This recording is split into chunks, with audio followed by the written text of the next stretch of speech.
Welcome back. Business Solutions is your opportunity to learn from the people who are in the trenches making small business work day in and day out. We bring in a company, briefly share a challenge so we can focus on the opportunity out of that challenge.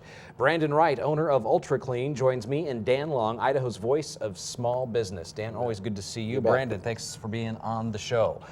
So the challenge. Well, people probably recognize Brandon. He's been in business for how many years, Brandon? Since 1999. 99.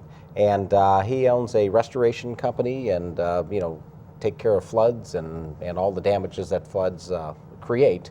But interesting challenge for him, and maybe you can just explain kind of your journey these last 3 or 4 years, particularly through these difficult times.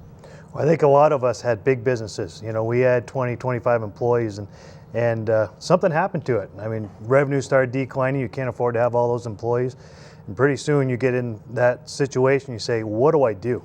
Because the revenue doesn't stop dropping. And we got to a point where it finally plateaued. Now it's, how do we rebuild this? And we're fighters. Small business owners are resilient. We fight every way.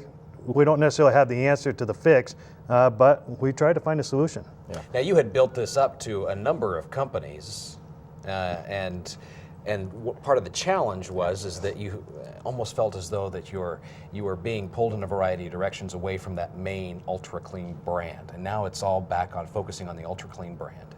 Well, I'm an entrepreneur. I have a great idea and then I follow it. I mean, I'm a great implementer from that idea and that concept. However, I'm bad at execution. And so what I do is I come up with an idea, I start a business, I ended up having 7 of them. Now the bad thing is I wasn't very good at all 7 of them.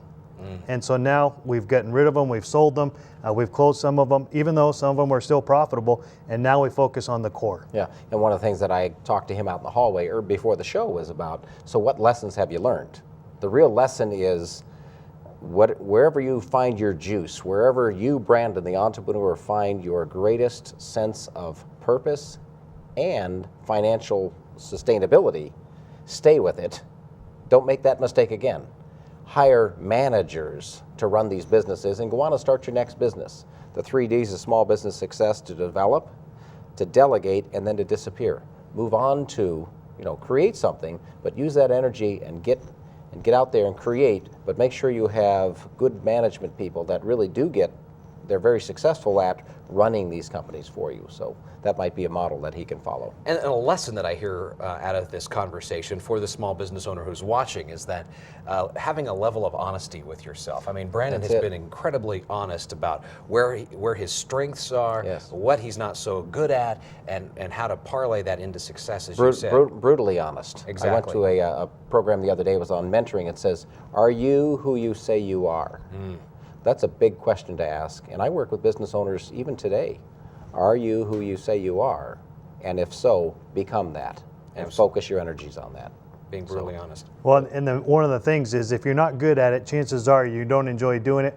These are times where you need to do what you enjoy. Yeah. You got to have fun doing what you're doing, or why do it? Yeah, absolutely. Good. All right, so folks can find Brandon Wright at UltraClean. UltraCleanPro.com. All right, and Dan Long, they can find you. Google Dan Long. Just Google Dan Long. All right, that's all it takes. And you probably want to find the Dan Long in Idaho. Idaho, yes, there's lots of them. And the voice of small business in Idaho. Thank you both so much for being with us. And when we come back, get a head start on the business news headlines from the Idaho Business Review, and we give you 3 ways you can turn this program into a resource for success.